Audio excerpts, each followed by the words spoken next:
하나님께 예배하는 거룩한 날, 믿음의 사람들과 함께 예배할 수 있는 우리는 참 행복한 사람입니다. 하나님을 나의 하나님이라고 고백하는 자인 성도들이 나와 함께 있다는 것은 그래서 언제나 기쁨입니다. 이렇게 좋은 그리스도인들과 함께 한다는 것, 우리가 미처 깨닫지 못하고 감사하지 못했을지도 모르겠는데요. 이 믿음의 사람이 내 옆에 함께, 강서중앙교회에 이렇게 믿음의 사람과 함께 예배할 수 있는 것이 우리에게 가장 큰 복이요 기쁨인 것을 믿습니다. 그런 의미에서 오늘도 우리 또 인사하겠습니다. 당신이 그리스도인이어서 참 좋습니다. 한 번 더 인사할까요? 당신이 그리스도인이어서 참 좋습니다. 네, 좋은 그리스도인데요, 삶으로 하나님께 영광 돌리는 저와 여러분 되기를 소망합니다. 북이스라엘은 200년이라는 짧은 역사를 가지고 있습니다. 참 많은 왕들이 있었고요, 그 왕조가 세워지고 얼마 가지 않아 멸망하고 다시 또 다른 왕조가 세워졌습니다. 나라가 멸망한 건 200년이지만 그러나 그 가문 왕조가 멸망한 걸 생각해 보면 북이스라엘은 멸망의 연속이었다라고 말할 수 있습니다. 북이스라엘의 멸망한 이유는 그들의 죄 때문이라는 사실을 우리는 너무나 잘 알고 있습니다. 그러므로 북이스라엘의 200년 별로 우리의 마음에 담을 만한 것이 없어 보이고 그 200년 담고 싶지도 않습니다.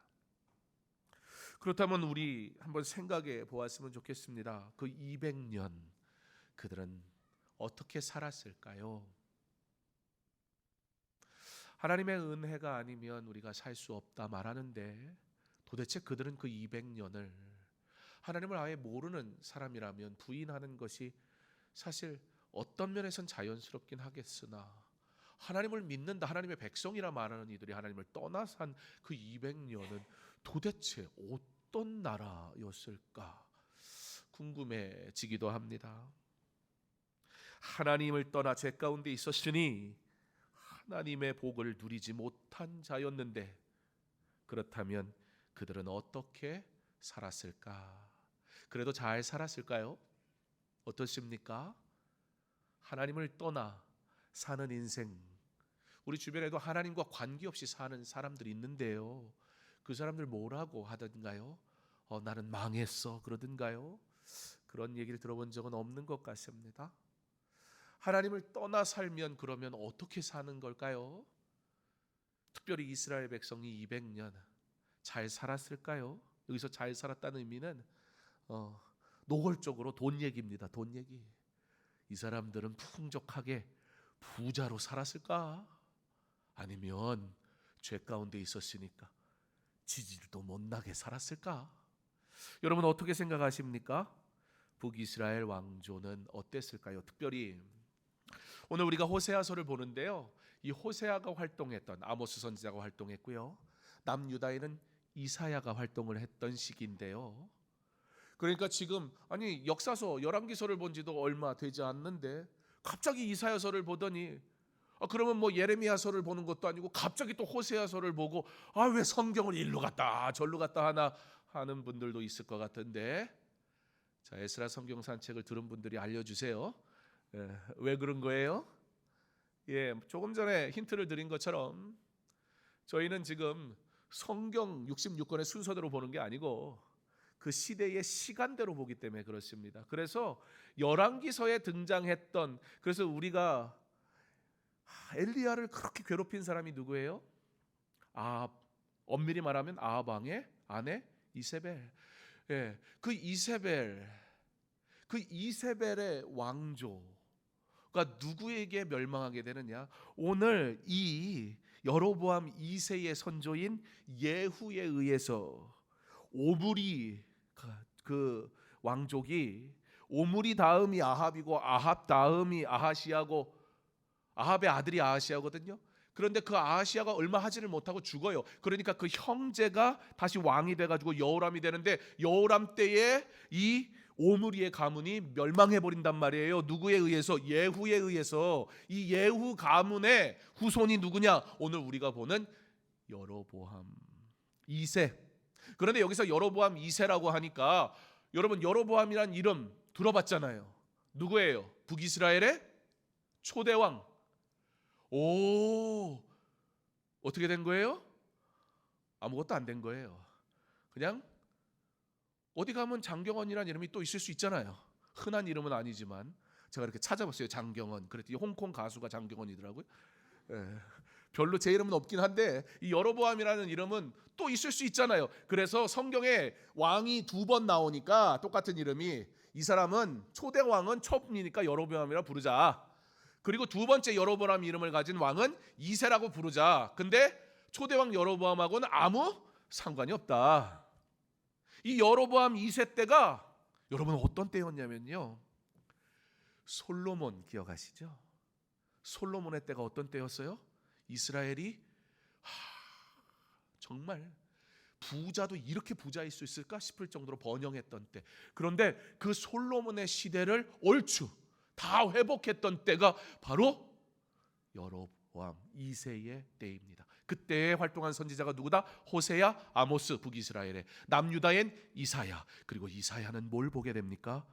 바로 아모스 그리고 호세아 선지자가 돌아오라고, 하나님의 심판 앞에 두려워 떨고 돌아오라고 외치는 그 모습을 남유다에서 보면서 결국에는 어떻게 돼요? 그 북이스라엘이 멸망하는 것을 보게 되는 선지자가 이사야. 그래서 이사야와 미가와 함께 남유다 함께 활동했고요. 그리고 북이스라엘은 호세아와 아모스가 함께 활동하는, 바로 북이스라엘이 멸망의 때가 가까웠던 때.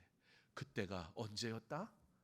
이스라엘이 번영해서 부러울 게 없었던 그때라는 것입니다. 그러므로 단순히 물질적으로 외적인 것으로 우리는 하나님의 복을 판단할 수가 없습니다. 아모스 선지자는 조금 예를 들어서 꼭 그런 건 아니지만 그래도 무서운 역할은 주로 아버지가 하는 편이잖아요. 뭐 다를 수도 있겠지만요. 그러니까 꼭 아버지 같은 역할이었어요. 그래서 아모스는 하나님의 심판에 대해서 굉장히 강하게 선포합니다. 그런데 동시대에 같이 활동을 했던 바로 이 호세아는 어머니 같은 마음으로 하나님께서 이스라엘을 그냥, 호세아 스스로가 그 이스라엘의 죄악을 꽉 끌어안게 만드세요. 그게 호세아서가 가지고 있는 특징입니다. 그래서 호세아에게 하나님께서 음란한 여인 고멜과 결혼해서 너 음란한 자녀를 낳아라, 그렇게 말씀을 하세요. 여러분, 만약에 이것이 나에게 주시는 말씀이라면 여러분 이거 저주 아닙니까? 성경에 이런 기록이 있다는 것이 사실 굉장히 좀 그래요. 도대체 이런 일이 왜 있어야 하지? 라는 생각이 든단 말입니다. 호세아가 하나님의 말씀에 순종을 합니다. 아모스 선지자처럼 하나님 앞에 돌아오지 않으면 심판당합니다. 너희들 이 죄악된 인생들아 라고 강하게 선포하는 선지자도 있었지만, 호세아처럼 삶으로 이스라엘 백성을 온전히 끌어안게 하시면서 하나님의 마음을 알게 하는 선지자가 있었다고요. 그래서 뭐가 더 좋은 건 없습니다. 뭐 개인의 성향마다 뭔가 그냥 화끈하게 팍 끊어버리고 잘라버리고 이렇게 하는 리더가 좋은 분도 있을 거고, 그러면 너무 정이 없잖아. 그럼 뭐 실수할 수도 있지. 다 좋은 거 아니야. 사랑으로 그렇게 품어주는 리더가 뭐 좋을 수도 있고, 어떤 게 좋은 건지는 잘 모르겠습니다. 그런데 하나님은 그 성품대로 사용하시더라고요. 그래서 목회서신인 우리 디도서나 디모데 전후서를 보게 되면 디도와 디모데가 굉장히 성격이 달랐어요. 그래가지고 디모데는요 여리고 여려요. 그냥 다 끌어안아요. 근데 디도는요, 그 간 교회가 어떤 교회냐, 너무 말을 안 듣는 거예요. 디도는 성격이 불같아가지고 그냥 막 칩니다. 뭐가 옳은지는 모르겠어요. 그런데 하나님이 그 성격대로 또 그 필요에 따라 하나님이 세우시고 쓰신다는 거예요. 선지자도 그렇게 호세아와 아모스는 굉장히 결이 다른 스타일의 그런 선지자였습니다. 근데 호세아가 하나님의 그 부르심에 그가 순종해서 이 음란한 여인 고멜과 결혼을 하게 됩니다. 그리고 자녀를 낳습니다. 이름을 이스르엘이라고 하는데요, 이스르엘이라는 뜻은 하나님이 씨를 뿌린다, 파송한다, 그런 의미를 가지고 있거든요. 그러니까 사실 그 뜻대로 해석을 하면 하나님께서 씨를 뿌리시고 열매를 맺게 하신다, 그런 의미일 것 같은데, 그러나 성경은 반드시 앞뒤 문맥을 같이 봐야 합니다. 그래서 연말 되면 뭐 성경 말씀 그래갖고 한 절 딱 받아가지고 그렇게 굳이 부적처럼 가질 필요는 없을 것 같아요. 66권 성경을 다 가지십시오. 그리고 성경의 말씀 전체를 이해를 해야지 그냥 내가 원하는 대로 뚝 보고 그냥 취사 선택해서 별로 좋은 거 아니에요, 그거. 그렇기 때문에 여기서 하나님께서 이스라엘이라고 첫째 아이의 이름을 짓게 하신 것, 씨를 뿌린다는 의미도 있지만 파종한다는 의미도 있지만, 여러분, 씨를 뿌린다는 건 뭐 하는 행동이에요? 흩뿌린다, 던진다, 그런 의미가 동시에 담겨져 있는 단어가 이스라엘입니다. 앞뒤 문맥을 우리가 다 보면 이스라엘, 그 나라가 하나님 앞에 범죄하는 그 모습을 우리가 볼 때 말씀대로 살지 않는 그들 하나님 어떻게 하시겠다? 흩으시겠다. 그게 첫 번째 아들의 이름이 되지요. 그러면서 여러분, 이세 왕의 선조인 예후가 그곳에서 어떻게 했어요? 쿠데타를 일으키고 배신을 해서 얻어온, 누군가의 멸망으로 얻어온 거잖아요. 그러므로 예후가 어떻게 되겠다? 예후가 그렇게 한 것처럼 이스라엘 백성이 망하게 될 거야 라는 심판의 말씀을 주고 있습니다. 그래서 그런지 둘째, 셋째 이름도 하나님께서 상식적이지 않은 이름을 짓게 하시지요. 우리가 읽었는데요, 여러분들, 로루하마라는 이름, 딸 이름을 짓잖아요. 로루하마, 루하마라고 원래 지어야 되잖아요, 그죠?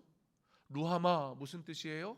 긍휼히 여기다, 어여삐 여기다, 그런 뜻이에요. 근데 거기에 로라는 단어가 부르면 부정적인 의미가 돼요.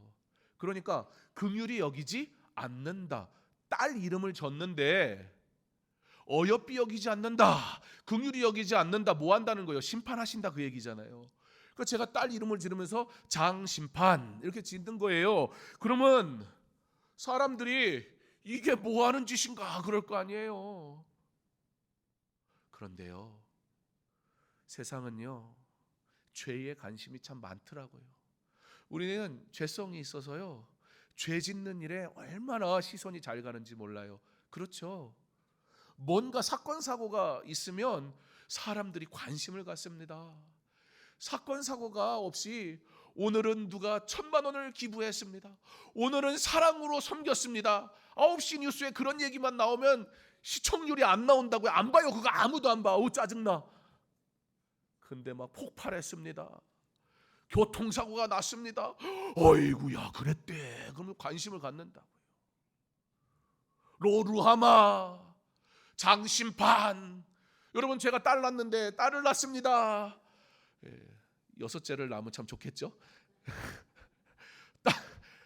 딸을 낳습니다.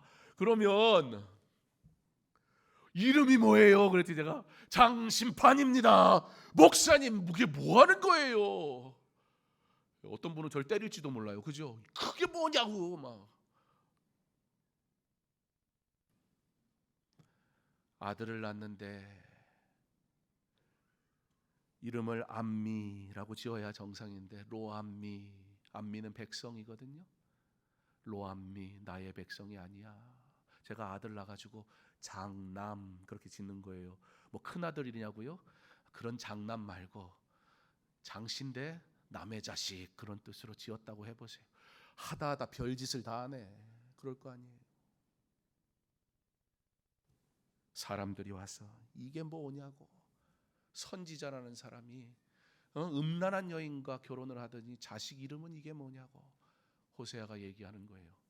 너희들 내 자녀의 이름이 잘못됐다고 그거 판단하냐? 하나님의 판단은 두렵지 않냐? 하나님의 심판에 대해서는 듣지 않더니 이런 얘기에는 관심이 있냐? 죄 짓는 이야기, 세상의 이야기, 하나님 떠난 이야기에는 이렇게 반응을 하면서 어찌하여 돌아오라는 하나님의 그 심판의 메시지에는 꼼짝도 안 하냐?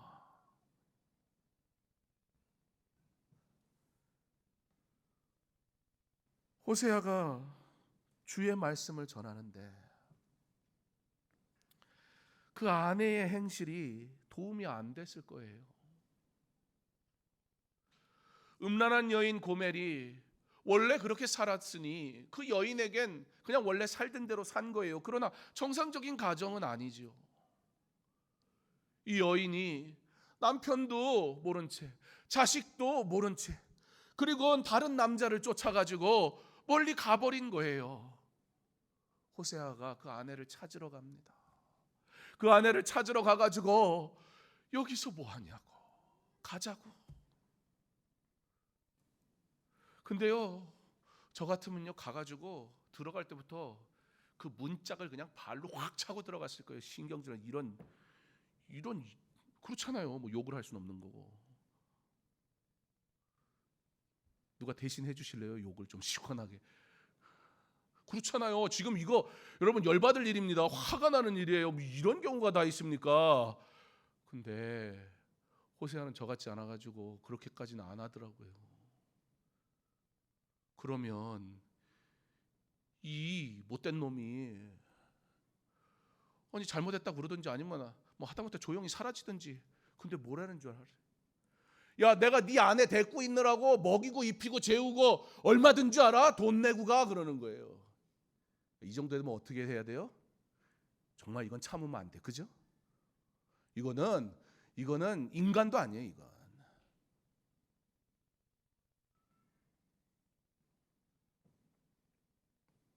하나님, 어떻게 나한테 이럴 수 있습니까?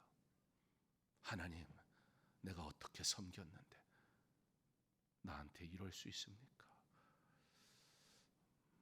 남 얘기 같지는 않습니다. 호세아가 야, 이건 아니다. 이건 아니다.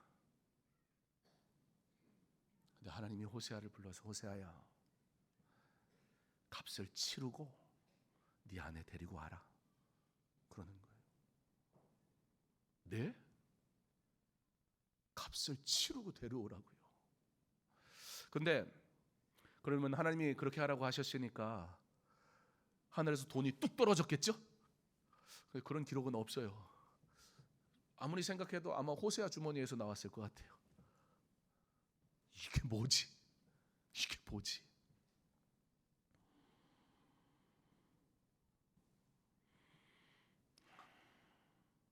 여러분, 이게 드라마면 시청률 최고로 나올 겁니다.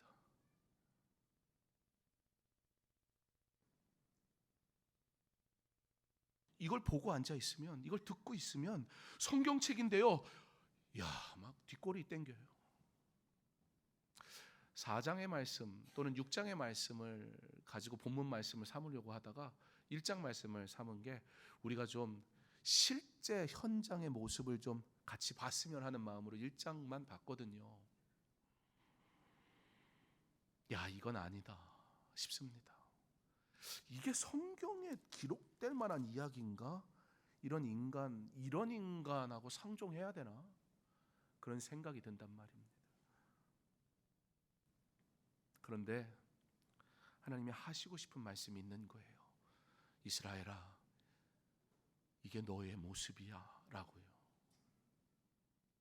우리와 하나님과의 관계가, 우리의 영적 상태가 폼은 다 잡았는데, 이스라엘 백성 자기가 하나님 섬긴다고 그러잖아요. 근데 하나님이 그들의 실체를 보여주시는 거예요. 하는 집 봐서는 이거 이스라엘 백성 버리는 게 맞는데 참으신단 말이에요. 그 이유가 뭐예요? 언약 때문에. 언약 때문에 신랑과 신부가 서로 사랑하겠노라 약속하잖아요. 그래서 성경은 하나님과 성도의 관계를 신랑과 신부의 관계로 설명하는 거예요. 하나님이 언제 언약 맺었냐고요? 어디에서 언약 맺었지요? 광야에서. 시내산에서. 시내산 언약. 광야. 죽어야 되는 곳이지만 이스라엘이 광야 그곳에서 살 뿐만 아니라 하나님의 공급하심, 하나님의 사랑하심, 하나님의 위로하심, 하나님의 역사하심, 하나님의 위로하심, 신발이 해지지 않고요, 그가 가는 모든 길에 모든 필요를 하나님이 채우시고요, 옷이 해지지 않고요. 여러분, 기적을 맛본 현장이잖아요. 하나님이 없으면 광야는 죽음이지만 하나님이 있는 것의 광야는 신혼여행이었단 말이에요. 그 신혼여행을 다 끝내고, 신혼여행 끝나면 어디 가야 돼요? 집에 가야죠. 어느 집? 신혼집에 가야죠. 우리 집에. 그 신혼집이 어디예요? 가나안 땅. 그런데 결혼은 현실인가요? 어느 분에게 여쭤봐야 될까요? 최근에 하신 분한테 여쭐까요? 한 30년 된 분한테 여쭐까요? 결혼은 어떤 겁니까? 아이고, 40년 살았으면 됐지. 근데 사사시대는요 400년이에요. 400년. 하나님이 그 모든 세월을 참으셨다고요. 그리고 왕을 세워달라고 또 200년이 지났어요. 그 모든 세월을 참으셨다고요. 하나님이 너무하다고요. 놀랍습니다. 여지까지 버리지 않으신 것이.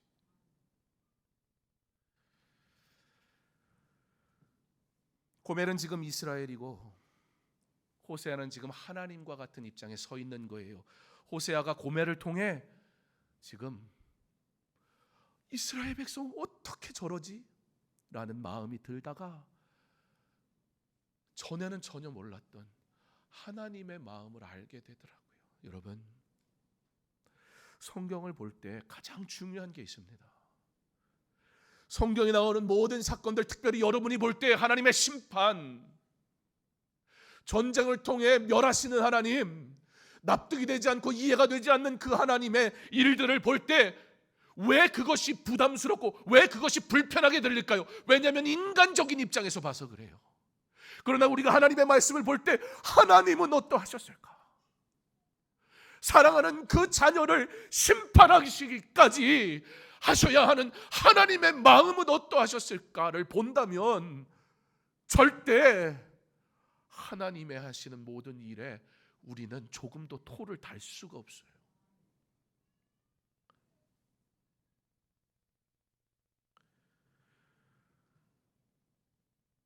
값을 치르고 데려오라니요. 이 말 같지 않은 일을 고멜로 인해 행하는 호세아가 드디어 하나님의 마음, 하나님의 심정을 알기 시작해요.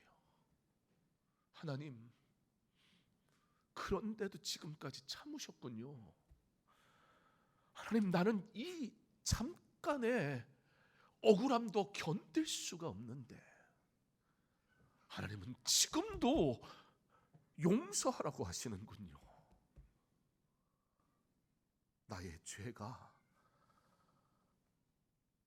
깨닫게 될 때, 나의 죄에 대한 이해가 깊어질 때 비로소 은혜가 깊어지는 거예요. 여러분, 조금 더 확대해서 해석해 보면 이 고멜은요 하나님의 형상으로 창조된 우리 같습니다. 여러분, 생각해 보세요. 왜 호세아의 마음이 이해가 되잖아요. 왜 예수 그리스도가 우리의 더러운 죄 때문에 값을 치러야 하는 겁니까? 무슨 이유 때문에? 고멜과 같은 우리 때문에 굳이 예수님이 이 땅에 오신 것만으로도 감사한 일인데 왜 죽으심으로 죄의 값을 치릅니까? 너무 안타깝지 않습니까? 뭐 도대체 예수님의 생명과 바꿀 만한 가치가 없는 인생인데요, 우리도 이해가 안 되잖아요. 고멜에게 값을 치르고 데려오라니요, 말 같지도 않은 소리잖아요. 나한테 그런 거 하라면 할 수가 없잖아요. 그런데 호세아에게 그런 하나님의 마음을 알게 하시는 거예요. 호세아서는 하나님이 우리에게 너무나 하시고 싶은 이야기가 있어요. 심판을 얘기하지만 사실 호세아서는 우리를 향한 너무나 크신 하나님의 사랑 이야기가 담겨져 있습니다. 4장 6절에 말씀합니다. 내 백성이 지식이 없으므로 망하는도다. 여기서 지식은 하나님을 아는 지식입니다. 내가 내 하나님의 율법을 잊었으니 나도 내 자녀들을 잊어버리리라. 그렇게 말씀하시는 거예요. 4장 7절에 그들은 번성할수록 내게 범죄하니 오히려 잘 되니까 하나님을 떠나더라. 어느 시대요? 나라가 번성하던 시대예요. 어느 시대요? 여로보암 2세 다시 솔로몬처럼 이름을 떵떵거리며 나타내는 그런 위대한 왕이, 인간적인 입장에서 보면 위대한 왕이잖아요. 대통령이 아무리 잘해도 경제가 안 살면 다 끝장이잖아요. 세상의 모든 가치와 판단은 거기에 있잖아요. 여로보암 2세 때 나라가 번영을 했다니까요. 여러분, 얼마나 많은 사람들이 환호했겠습니까? 그런데 그 시대가 어떤 시대였다? 호세아가 울부짖으며 하나님의 심판을 외쳤던 시대였다라는 겁니다. 상식적으로 제사장이 많아지면 여러분 그 사회가 거룩해져야 되잖아요. 그런데 제사장이 많으면 뭐 합니까? 제사장이 제사장으로서의 역할을 하지 않으니까 오히려 부패할 뿐입니다. 어느 시대요? 예, 이스라엘 시대요. 그러면 우리 시대는요? 우리는 어떠합니까? 여러분, 묻겠습니다. 목사가 많아지면 죄가 적어질까요? 많아질까요?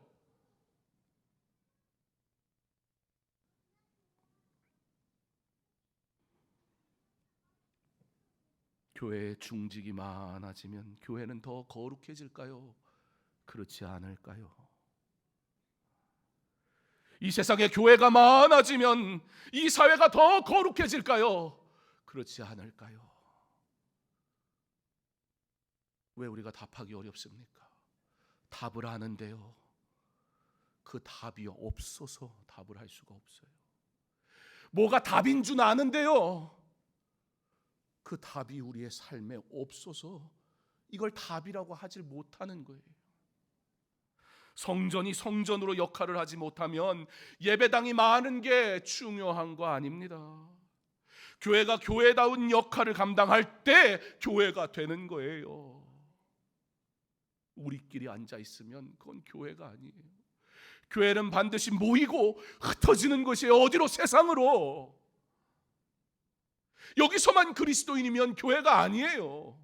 그 그리스도인이 세상에 나가 그리스도인으로 살아야 참된 주님의 교회를 세우는 거예요. 하나님이 뭐라고 하세요? 왜 그렇게 하지 못한다고요? 그들이 하나님을 아는 지식을 버리기 때문이라. 말씀을 버리면 망하는 겁니다. 내가 보고 싶고 내가 듣고 싶은 말씀이 아니라, 내가 알고 있는 만큼까지의 말씀이 아니라, 창세기부터 요한계시록에 기록된 모든 말씀이 하나님의 말씀이요, 그 말씀이 내가 지켜야 할 거룩한 말씀이라는 사실을 기억하시기 바랍니다. 말씀은 모르고 말씀은 버리고 사람 즐겁게 하는 프로그램에 마음 쓰기 시작하면 망하는 겁니다. 아니라고요? 안 망하더라고요? 망함의 기준이 다르면 그렇게 보일 수도 있습니다. 주일날 예배드리는 성도는 400명인데 성전에 나와 새벽을 깨우며 기도하는 사람은 20명입니다. 지금 남의 교회 얘기하는 게 아닙니다. 주일 출석의 5%만이 새벽에 교회에서 기도하는 교회입니다. 그런데 사람들이 묻습니다. 주일날 몇 명 나오냐고. 누구도 저에게 새벽을 깨우며 기도하는 성도가 몇 명이냐고 묻지 않습니다.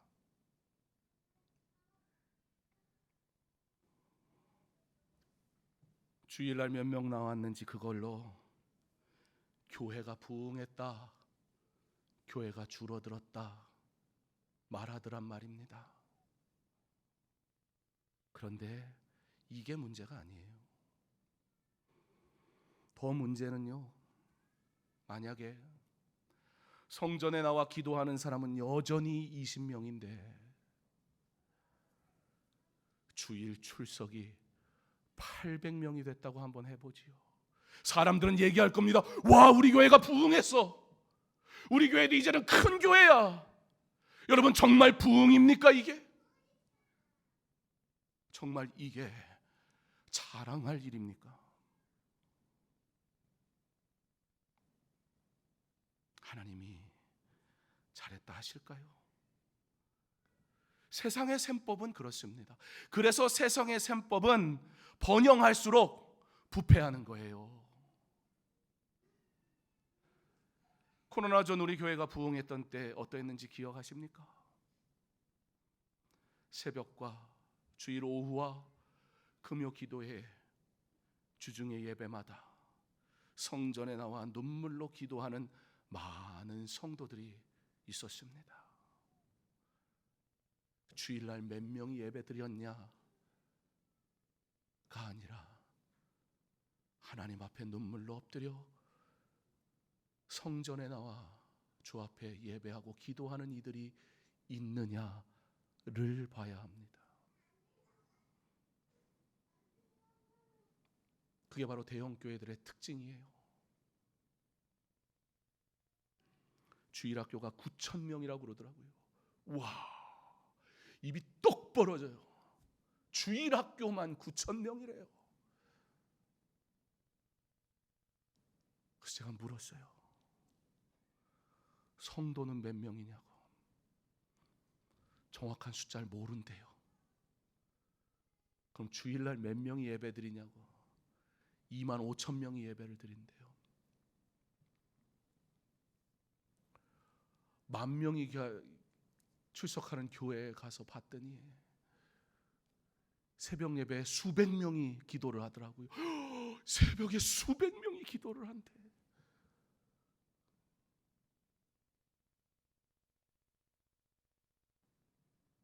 그게 놀랄 일입니까?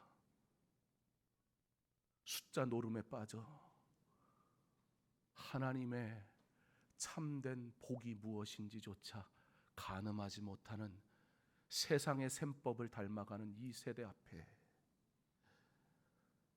이스라엘이 하나님 앞에 제사 드린다 그러며 송아지의 우상을 갖다 놓고 이게 하나님이야 하는 그 모습 앞에 거룩함은 사라졌는데 예배의 행위만 남아있으니 그걸 예배라고. 그러나 하나님은 지금 그 번영의 때에 심판을 말씀하고 계신다는 사실을 기억해야 합니다. 그러나 호세아서는 그냥 그렇게 우리에게 절망을 주고 끝내지 않습니다. 그러므로 우리에게 아직 소망이 있습니다. 왜냐하면 하나님은 여전히 그의 백성을 찾으시고 부르시기 때문입니다.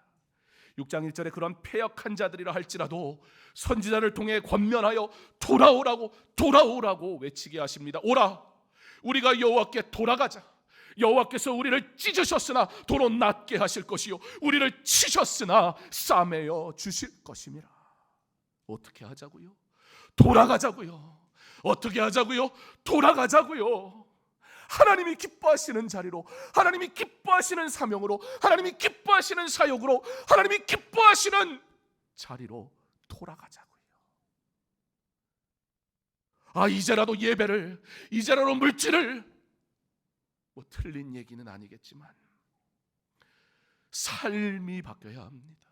그렇지 않으면 오늘 은혜 받았다 해도 또 이 한 주간의 삶은 하나님과 아무 관계 없는 삶을 살아도 거리낌이 없을 거예요.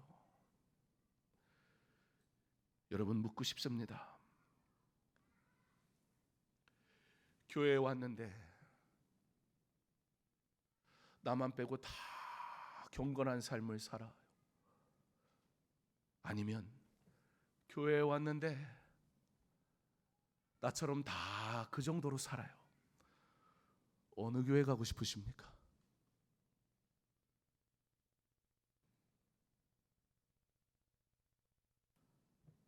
교회에 갔는데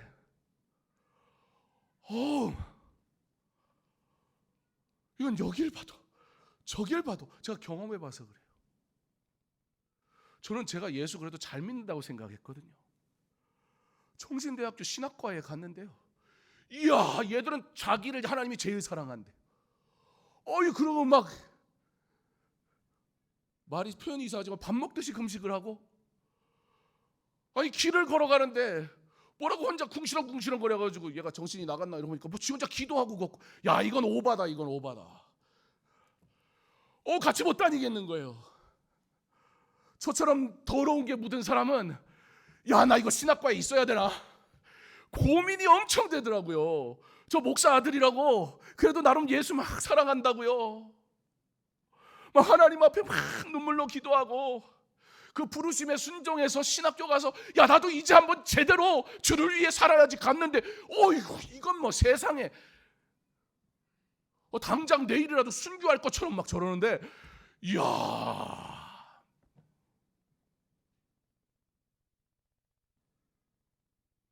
다 같이 조금씩 죄 짓는 게 사실 신앙생활하기는 편해요. 나도 너를 사랑하며 섬기리 라고 찬양을 해야 되는데 너무 잘해봐요. 이 찬양이 안 나와. 너 잘났다, 이거밖에 안 된다고.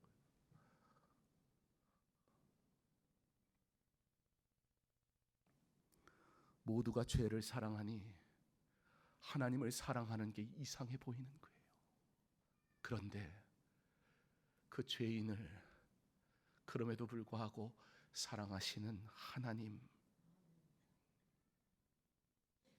그 하나님이 그들을 기다리시며 선지자를 통해 돌아오라 말씀하십니다. 그래서 6장 6절에 나는 인애를 원하고 제사를 원하지 아니하며 번제보다 하나님을 아는 것을 원하노라. 말씀을 제대로 알고 번제를 드려야 합니다.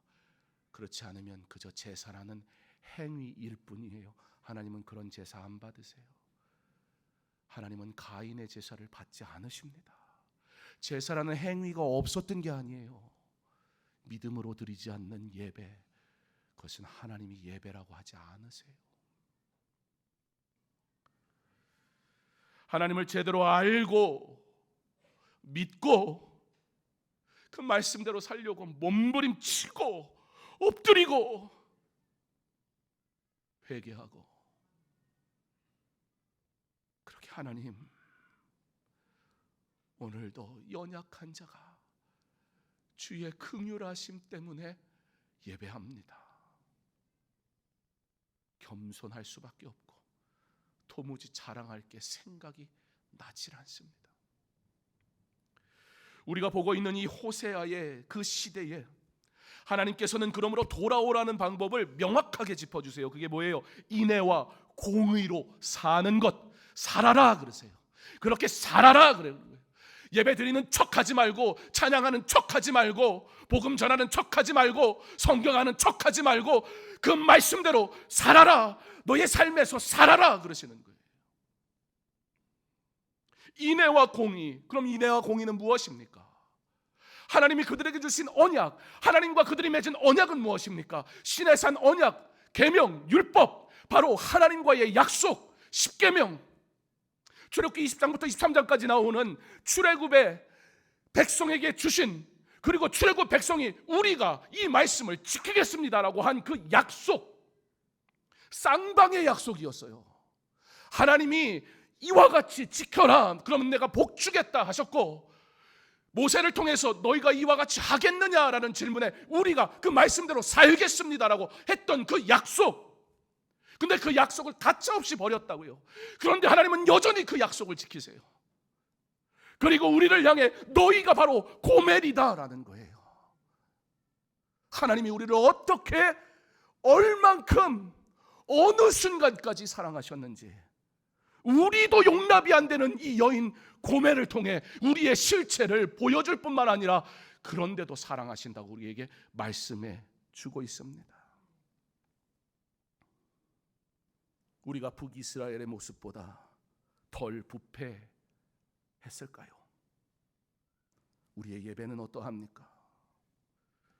진정으로 하나님이 받으시는 참된 예배가 있고 예배의 삶이 있는지요?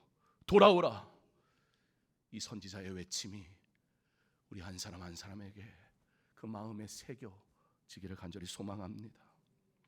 로루하마가 아니라 루하마라고 불리우는, 로암미가 아니라 암미라 불리우는 하나님께서 나의 아름다운 백성이라 부르시는 그 부르심에 나와 하나님, 나의 하나님이십니다 라고 고백하는 경건한, 거룩한, 하나님이 기뻐하시는 참된 성도, 저와 여러분 될 수 있기를 주님의 이름으로 축원합니다.